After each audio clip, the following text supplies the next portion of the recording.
ഒരു ചെടിയുടെ വേര് ദൃഢമായി വേരോടിയില്ലെങ്കിൽ അതിന് വലിയ വൃക്ഷമായി മാറാൻ സാധിക്കില്ല എന്ന് പറയാറുണ്ട്. ശരിയാണ്. സോ നമ്മുടെ യങ് ഇന്ത്യയുടെ വേരുകൾ ദൃഢമാക്കി തീർക്കാനായി വരുന്നു മിസ്റ്റർ ആൻഡ് മിസ്സിസ് പോൾ.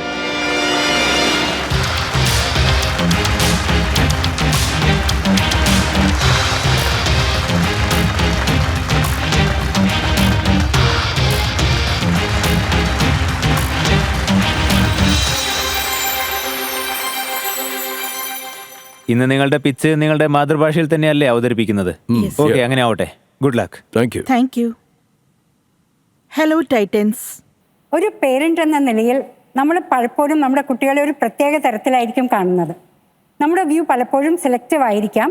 നമ്മുടെ മുൻപിൽ കാണുന്ന പല കാര്യങ്ങളും നമ്മൾ ശ്രദ്ധിക്കാതെയും ഇരുന്നേക്കാം. നിങ്ങൾ ഈ സ്ക്രീനിൽ കാണുന്നത് എൻ്റെ മകൻ്റെ ഒരു നോട്ട്ബുക്കിൻ്റെ പേജാണ്.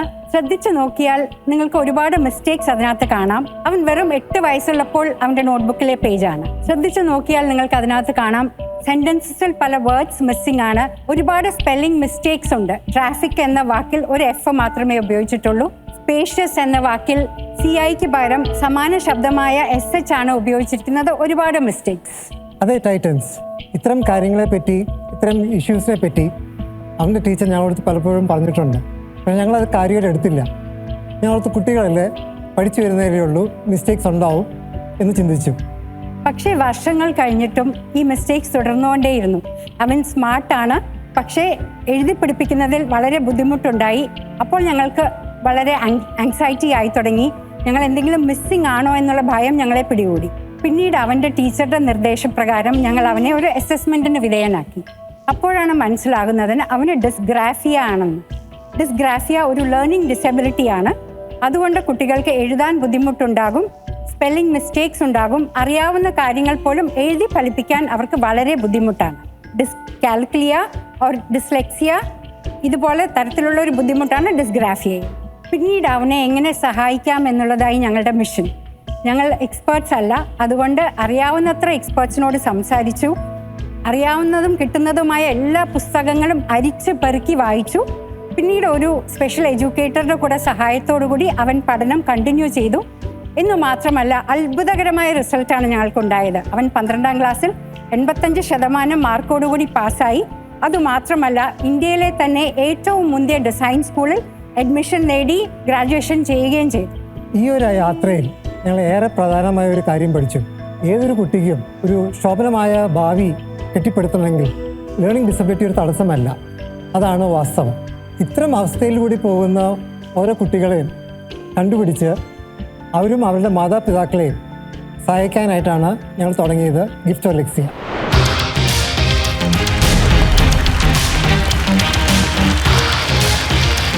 ഞങ്ങൾക്ക് മനസ്സിലായ ഒരു കാര്യം എന്താണെന്ന് വെച്ചാൽ, ഈ കുട്ടികളെ എത്രയും നേരത്തെ കണ്ടുപിടിച്ച് സ്ക്രീനിങ്ങിലൂടെ കണ്ടുപിടിച്ച് അവർക്ക് വേണ്ടുന്ന സഹായം ചെയ്തു കൊടുത്താൽ അവർക്ക് അക്കാഡമിക്സിൽ നല്ലതായിട്ട് ചെയ്യാൻ പറ്റും. അവരുടെ ജേർണി റെഗുലർ സ്കൂളിൽ തന്നെ കണ്ടിന്യൂ ചെയ്യാൻ പറ്റും.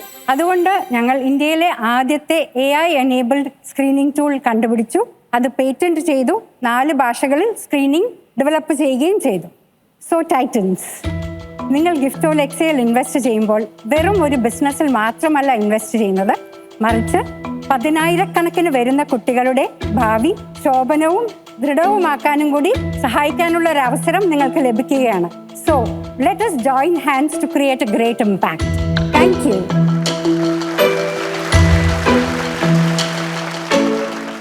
നിങ്ങളുടെ ബാക്ക്ഗ്രൗണ്ടിനെ പറ്റി ഒന്ന് വിശദീകരിക്കാമോ? Ajit Paul, and electronic engineer by as my profession. ഞാൻ ടീന. ഞാൻ എക്കണോമിക്സിൽ പോസ്റ്റ് ഗ്രാജുവേഷൻ എടുത്തിട്ടുണ്ട് with management qualification from IIM Calcutta. എനിക്ക് യാതൊരു രീതിയിലുള്ള ടെക് ബാക്ക്ഗ്രൗണ്ട് ഇല്ല. പക്ഷേ ഞങ്ങളുടെ ടെക്നോളജി സൊല്യൂഷനുകളെക്കുറിച്ച് മനസ്സിലാക്കാനായിട്ട് ഞാൻ മണിക്കൂറുകൾ ചെലവഴിച്ചിട്ടുണ്ട്. അങ്ങനെ ഞങ്ങൾക്കിത് ഡെവലപ്പ് ചെയ്യാനും സൊല്യൂഷൻ തരാനും സാധിച്ചു. ഒരു അമ്മ എന്ന നിലയ്ക്ക് ഞാൻ ലേണിംഗ് ഡിസബിലിറ്റിയെക്കുറിച്ച് മനസ്സിലാക്കിയിട്ടുണ്ട്. ഒരു സംരംഭക എന്ന നിലയിൽ ഞങ്ങൾ ചെയ്യുന്ന കാര്യത്തിൽ ഞാൻ എക്സ്പെർട്ടൈസ് ചെയ്തിട്ടുണ്ട്. ഈ പ്രോഡക്റ്റ് എങ്ങനെയാണ് വർക്ക് ആവുന്നതെന്നൊന്ന് കാണിച്ചു തരാൻ പറ്റുമോ? Yes please. വോളണ്ടിയർ ആയിട്ട് നമ്മുടെ ഒരു സുഹൃത്ത് അവിടെ ഇരിപ്പുണ്ട്.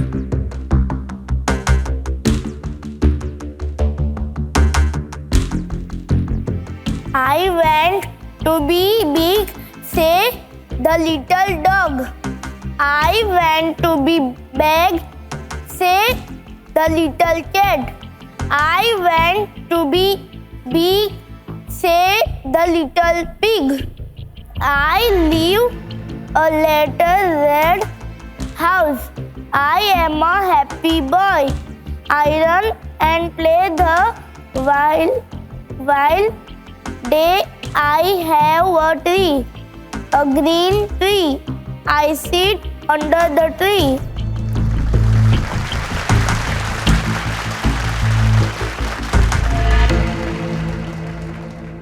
If you can spend some time telling us about what did we see? അതൊരു ഐ ട്രാക്കിംഗ് ഡിവൈസാണ്.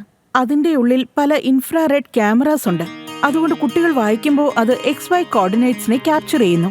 അതിലൂടെ അവരുടെ കണ്ണെവിടെയാണ് നിൽക്കുന്നതെന്നുള്ള കറക്റ്റായ ഐ സ്റ്റാമ്പ് കൊടുക്കുന്നു. അവർ വായിച്ച് കഴിയുമ്പോൾ we have a set of raw gaze data, അതും ടൈം സ്റ്റാമ്പോട് കൂടെ. ആ ഡേറ്റയിൽ നിന്ന് ഞങ്ങൾ മൾട്ടിപ്പിൾ മാർക്കേഴ്സ് എക്സ്ട്രാക്ട് ചെയ്യുന്നു. Like pause duration, number of pauses, the saccadic duration, amplitude, the time taken to read, അങ്ങനെ ഒത്തിരി മാർക്കേഴ്സ് എക്സ്ട്രാക്ട് ചെയ്യുന്നു. ആ മാർക്കേഴ്സിന്റെ കോമ്പിനേഷൻ ഉപയോഗിച്ചാണ് ഞങ്ങൾ risk or no risk report ഉണ്ടാക്കുന്നത്. ഇതൊരു സ്ക്രീനിംഗ് മാത്രമാണ്, ഇതൊരു അസസ്മെന്റ് അല്ല. അങ്ങനെ ഇന്ത്യയിലെ ആവറേജ് ഐഡന്റിഫിക്കേഷൻ ഏജ് ഞങ്ങൾ 12 ആക്കി കുറച്ചിരിക്കുന്നു. We literally wait for the children to fail. That's so right. We bring down the screening age to 7 or 8. കുട്ടി പ്രൈമറി സ്കൂളിലായിരിക്കുമ്പോൾ തന്നെ ദ റൈറ്റ് ടു ഡിസബിലിറ്റീസ് ആക്ടും അതുപോലെ തന്നെ NETയും അവരെ വേഗം സ്ക്രീൻ ചെയ്യുന്നതിനെ കുറിച്ച് പറയുന്നു. The moment you screen and the teacher and the parents know how to support the children, you have a very, very high chance for success for the children. നിങ്ങൾ ഈ ടെസ്റ്റ് ചെയ്തല്ലോ, എന്തായിരുന്നു അതിന്റെ റിസൾട്ട്? പിന്നെ മുന്നോട്ടുള്ള ഇവരുടെ പഠനം എങ്ങനെയായിരിക്കും? സോ സ്ക്രീനിംഗ് കഴിഞ്ഞ ഉടനെ തന്നെ ഞങ്ങളൊരു ടീച്ചർ എംപവർമെന്റ് പ്രോഗ്രാം ചെയ്യും. അവിടെ ഞങ്ങൾ ടീച്ചേഴ്സിന് ലേണിംഗ് ഡിസബിലിറ്റിയെ കുറിച്ചുള്ള ഒരു നല്ല ഐഡിയ കൊടുക്കും. അങ്ങനെ അവര് ഈ കുട്ടികൾ വളരെ സ്മാർട്ടാണ് എന്നുള്ള കാര്യം മനസ്സിലാക്കുന്നു. നിങ്ങൾ അവരെ നിങ്ങളുടെ സ്പോർട്സ് ഡേ അതുപോലെ ആനുവൽ ഡേ അതിലെല്ലാം ഉൾപ്പെടുത്തണം. പക്ഷെ അത് നടക്കാറില്ല പലപ്പോഴും. Because you know the typical mentalities. ആദ്യം നിങ്ങളുടെ പഠിപ്പ്. കുട്ടിക്ക് ഫുട്ബോൾ ആയിരിക്കും ഇഷ്ടം, I see. പാട്ട് പാടാനുള്ള കഴിവുണ്ടാകും. ബട്ട് നിങ്ങൾ ആ കുട്ടിയെ അവന്റെ പാഷൻ പെർസ്യൂ ചെയ്യാൻ സഹായിച്ച all that happens is you know all that he is doing is struggling. കുട്ടിക്ക് കോൺഫിഡൻസ് അതെ, ഉണ്ടാകുന്നു. കോൺഫിഡൻസ് ഉണ്ടാകുന്നു. എനിക്കിത് ചെയ്യാൻ കഴിയും, അങ്ങനെയാണെങ്കിൽ എനിക്ക് അതും ചെയ്യാൻ കഴിയുമായിരിക്കും. എന്തായിരിക്കും ഈ ലേണിംഗ് ഡിസബിലിറ്റീസ് നമ്മുടെ Indian പോപ്പുലേഷനിൽ? In India, it's 15%. That means 1 in 6 child in a classroom is dyslexia. But if you walk into any classroom and if you see about 40 kids and say, please raise your hand if you are dyslexic, maybe 1 or 2 may raise. And across the world, ഏത് സ്ഥലമായിരിക്കാം, culture ആയിരിക്കാം, language ആയിരിക്കാം, അതിൽ 10 മുതൽ 15% dyslexic people ആണ്. This is quite high. Yes, Yes. it is. Yes. ഇത് നമ്മുടെ നാട്ടിലുള്ള വലിയൊരു പ്രശ്നം തന്നെയാണ്. Thank you. ഞാനൊരു ഫാദർ തന്നെയാണ്. എന്റെ മകന്റെ ജീവിതത്തിലും ഇതുപോലൊരു പ്രശ്നം ഞാൻ ഫേസ് ചെയ്തിട്ടുണ്ട്. In the finest IV school. Okay. നിങ്ങളിപ്പോൾ പറഞ്ഞതുപോലെ തന്നെ ഒരു 7-8 വയസ്സിനുള്ളിൽ ഇത് കണ്ടുപിടിക്കാനായിട്ട് കഴിയില്ല. അവസാനം 9th സ്റ്റാൻഡേർഡ് വന്നതിന് ശേഷമാണ്, അതായത് ശരിക്കും ഒരു ടോപ്പ് ലൈൻ IV സ്കൂളിൽ, അപ്പോഴാണ് ഞങ്ങൾക്കും ഇത് മനസ്സിലായത്. അവന് ഡിസ്ഗ്രാഫി ആണെന്ന്. Is EDHD, is OCD. Okay. അപ്പോ ഇതെല്ലാം വെച്ച് നോക്കുമ്പോ, അതായത് എല്ലാ മെഡിക്കൽ ഫെസിലിറ്റിയും അവൈലബിൾ ആണ്. പക്ഷെ പേരൻസ് ആയി ഞങ്ങൾക്ക് ഒരുപാട് ബുദ്ധിമുട്ടുകൾക്ക് ശേഷമാണ് ഇത് മനസ്സിലായത്. യെസ്. അങ്ങനെയുള്ള സമയത്ത് ഗവൺമെന്റ് സ്കൂളിൽ പോകുന്ന കുട്ടികൾക്കും അവരുടെ അച്ഛനമ്മമാർക്കും അവർക്ക് ഈ കാര്യങ്ങളെ കുറിച്ചൊന്നും ഒട്ടും അറിയില്ല. കുട്ടികളെ അവരിങ്ങനെ വഴക്ക് പറഞ്ഞുകൊണ്ടേയിരിക്കും. സോ നിങ്ങൾ ചെയ്തുകൊണ്ടിരിക്കുന്ന ഈ കാര്യം ഞാൻ പേഴ്സണലിയും ഇമോഷണലിയും റിയലൈസ് ചെയ്യുന്നുണ്ട്. സോ നിങ്ങൾ ചെയ്തുകൊണ്ടിരിക്കുന്ന ഈ കാര്യം ഒരുപാട് പ്രശംസ അറിയിക്കുന്നുണ്ട്. ഐ തിങ്ക് ഈ രാജ്യം മുഴുവനും നിങ്ങൾ ചെയ്തുകൊണ്ടിരിക്കുന്ന ഈ കാര്യത്തെ അഭിനന്ദിക്കുന്നു. Thank you so much. Thank you so much sir. എനിക്ക് ചോദിക്കാനുള്ളത്, നിങ്ങൾ എത്രയാണ് ചാർജ് ചെയ്യുന്നത്? ഇതൊരു സർവീസ് എന്നുള്ള നിലയ്ക്ക് ഞങ്ങൾ ഒരു സ്ക്രീനിങ്ങിന് 600 രൂപയാണ് ചാർജ് ചെയ്യുന്നത്. അവർ scale up plan is entirely different. People ask why having to build your team. So we like from the beginning we want to scale this through people who go to schools to health check. So we are not going to do this, continue the operation part of it. ഒരുപക്ഷെ ചെറുതായിട്ട്, അതുപോലെ through government, because the RBSK രാഷ്ട്രീയ ബാൽസാസിക് Karyakram already has a infrastructure and the mandate ഈ കുട്ടികളെ screen ചെയ്യാനായിട്ട്. അപ്പോൾ അങ്ങനെയാവുമ്പോൾ equipment അവർ വാങ്ങിക്കും, ഞങ്ങൾ അവർക്ക് ആപ്ലിക്കേഷൻ കൊടുക്കും, എന്നിട്ട് അതിന്റെ അനലിറ്റിക്സ് പാർട്ട് മാത്രം ഞങ്ങൾ ചെയ്യും. അപ്പോൾ ഇതാണ് ഞങ്ങളുടെ സ്കെയിലപ്പ് ചെയ്യാനുള്ള ഐഡിയ. നമുക്ക് നമ്മുടെ ഓഡിയൻസിനോടും ഒന്ന് ചോദിക്കാം ഈ പ്രൊഡക്റ്റിനെ പറ്റി അവർക്ക് എന്താ തോന്നുന്നത് എന്ന്. സോ ഓഡിയൻസ്, നിങ്ങളുടെ വോട്ടിംഗ് മീറ്റേഴ്സ് നിങ്ങളുടെ കയ്യിലുണ്ട്. യെസ് ഓർ നോ ബട്ടൺ അമർത്തിക്കൊണ്ട് ഈ പ്രൊഡക്റ്റിന്റെ ആവശ്യകത എത്രമാത്രം ഉണ്ട് എന്ന് ഞങ്ങളെ അറിയിക്കൂ.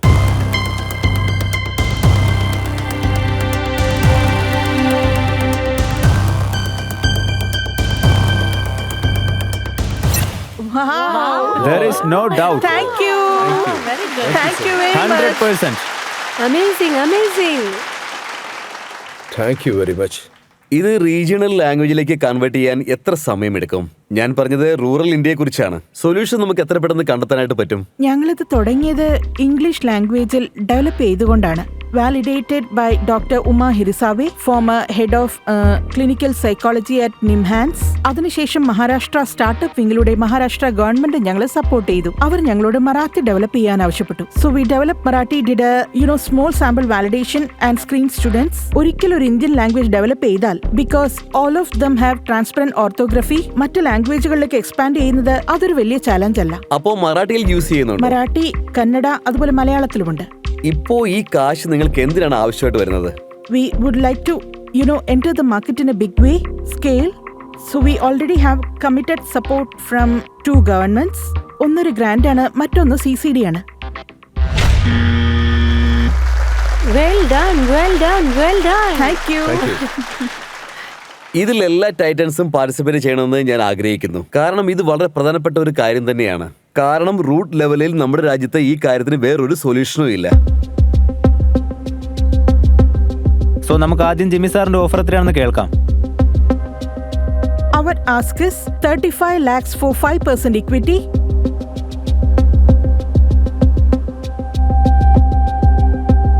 ഞാൻ അക്സെപ്റ്റ് ചെയ്യുന്നു. 5% ഇക്വിറ്റിക്ക് 35 ലക്ഷം. നിങ്ങൾക്ക് ആശംസകൾ. Thank you. കൺഗ്രാറ്റുലേഷൻസ്. ഏതൊരു നോബൽ കോസിനെയും ഞാൻ എപ്പോഴും സപ്പോർട്ട് ചെയ്യാറുണ്ട്. എന്റെ കയ്യിലുള്ള CSR ഫണ്ടിൽ നിന്നും. അതിൽ നിന്ന് ഞാൻ നിങ്ങൾക്ക് 5 lakhs തരാം. ആൻഡ് ഇൻ ഫ്യൂച്ചറിലും ആവശ്യം വന്നാൽ ഹെൽപ്പ് ചെയ്യാൻ തയ്യാറാണ്. Thank you.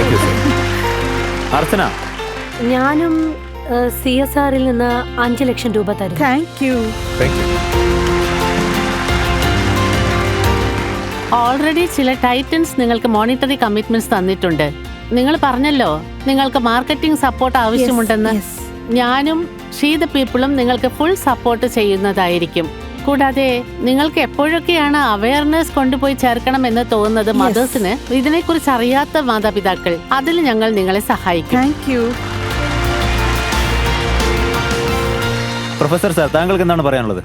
I think it's a great initiative. We would like to support. We have 280 rural interact support. അതിന്റെ ടെക്നോളജി ഉണ്ട്. കോവിഡ് ടൈമിൽ ഈ ലേണിംഗ് ഡിഫിക്കൽട്ടീസിനെ കാച്ചപ്പ് ചെയ്യാൻ ഞങ്ങൾ ഈ സെന്റേഴ്സിനെ ഉണ്ടാക്കി. 280 സെന്റേഴ്സ് ആണ് ഞങ്ങൾ തുടങ്ങിയത്. വളരെ വേഗത്തിൽ UPയിലൊക്കെ എക്സ്പാൻഡ് ആയിക്കൊണ്ടിരിക്കുകയാണ്. പിന്നെ ആ സെന്റേഴ്സ് നമുക്ക് ലെവറേജ് ചെയ്യാം. ഒരു ക്വിക്ക് സ്ക്രീനിങ്ങിന് നമുക്ക് അവർക്ക് സപ്പോർട്ട് ചെയ്യാൻ പറ്റും.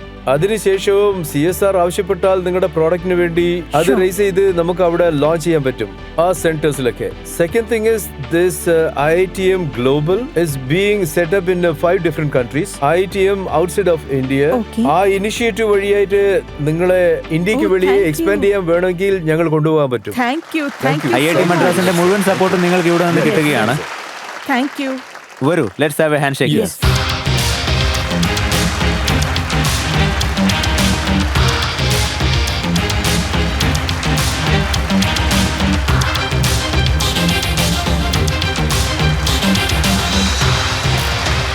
Thank you very much, ma'am. Thank you for your initiative. And I am very happy. The whole floor is with you here. Yes. എല്ലാ മെന്റേഴ്സും അതുപോലെ നമ്മുടെ എക്സ്പെർട്ട് മെന്ററും എല്ലാവരും നിങ്ങളുടെ കൂടെ ഉണ്ട്. Thank you very much for being with us. Thank you so much. Thank you so much. Great experience. അവരെല്ലാവരും ഞങ്ങളെ ഒന്നല്ലെങ്കിൽ മറ്റൊരു രീതിയിൽ സപ്പോർട്ട് ചെയ്തതിൽ ഞങ്ങൾക്ക് ഒത്തിരി സന്തോഷമുണ്ട്. അതുപോലെ തന്നെ ജിമ്മി സാറിന് ഞങ്ങളെ പോലെ തന്നെ മറ്റൊരു എക്സ്പീരിയൻസ് ഉണ്ടായെന്ന് അറിയാനും പറ്റി. അതുകൊണ്ട് അദ്ദേഹത്തിന് വളരെ നന്നായി ഇതുമായിട്ട് റിലേറ്റ് ചെയ്യാനായി. And supported us without any negotiation. Okay, നമുക്കിനി ഓഡിയൻസിന്റെ അടുത്തേക്ക് പോവാം. നമ്മുടെ ഓഡിയൻസിൽ ഇവിടെ ഒരുപാട് ഫ്യൂച്ചർ ഓണ്ടർപ്രണേഴ്സ് ഇരിക്കുന്നുണ്ട്. അവർക്ക് ഒരുപാട് ചോദ്യങ്ങൾ ഉണ്ടാവുമെന്ന് തോന്നുന്നു. സോ നിങ്ങൾ ആരെങ്കിലും ഞങ്ങളുടെ ടൈറ്റൻസിനോടോ അല്ലെങ്കിൽ നമ്മുടെ എക്സ്പെർട്ട് മെന്ററിനോടോ ചോദ്യങ്ങൾ ചോദിക്കാൻ ആഗ്രഹിക്കുന്നുണ്ടോ? നമസ്കാരം, എന്റെ പേര് രചന നിക്കം എന്നാണ്. എന്റെ ചോദ്യം പ്രൊഫസർ സത്യനാരായണൻ ശേഷാദ്രിയോടാണ്. സർ, നിങ്ങളുടെ ഏതെങ്കിലും സ്റ്റുഡന്റ് സ്റ്റാർട്ടപ്പ് ലോഞ്ച് ചെയ്തിട്ടുണ്ടോ? ഇഫ് യെസ്, നിങ്ങളുടെ എക്സ്പീരിയൻസ് എങ്ങനെയായിരുന്നു ആ സ്റ്റാർട്ടപ്പ് മെന്റർ ചെയ്യാൻ? Quite a few. പറയണമെങ്കിൽ ഞാനൊരു ക്യാമ്പസ് പ്രീ ഇൻക്യുബേഷൻ സെറ്റപ്പ് ചെയ്തിരുന്നു. കാരണം അവരൊക്കെ ഫസ്റ്റ് ടൈം ഓണ്ടർപ്രണേഴ്സാ. Towards so passionate about tech. അവർക്ക് മറ്റു കാര്യങ്ങൾ ചെയ്യാൻ ആഗ്രഹമില്ലായിരുന്നു, മാർക്കറ്റിംഗ് പോലെ, ബിക്കോസ് അവർ ടൈറ്റ് ടു ദ ടെക് ആണ്. ഇത് പ്രവർത്തിച്ചില്ലെങ്കിൽ അവരെങ്ങനെ വിടും. പക്ഷെ ഇപ്പോൾ ആ കൾച്ചർ മാറിക്കൊണ്ടിരിക്കുകയാണ്. ഞങ്ങളിപ്പോൾ അവരെ ട്രെയിൻ ചെയ്യുന്നത് എന്താണെന്ന് വെച്ചാൽ ഗോ മാർക്കറ്റ് ഫസ്റ്റ്. ഞങ്ങളൊരു കോഴ്സ് ഇൻട്രൊഡ്യൂസ് ചെയ്തു. അതിന്റെ പേര് കസ്റ്റമർ ഡിസ്കവറി. പിന്നെ ഈ കോഴ്സിന്റെ പേര് ഇന്നോവേറ്റീവ് ഓൺട്രപ്രണർ. Customer discovery. പിന്നെ അവർ മനസ്സിലാക്കേണ്ടത് എന്താണെന്ന് വെച്ചാൽ കസ്റ്റമർ ഡിസ്കവറി ചെയ്യണം, എങ്ങനെ മാർക്കറ്റ് ആക്സസ് ചെയ്യണം, അവരുടെ ഫോക്കസ് എങ്ങനെ നാരോ ഡൗൺ ചെയ്യണം.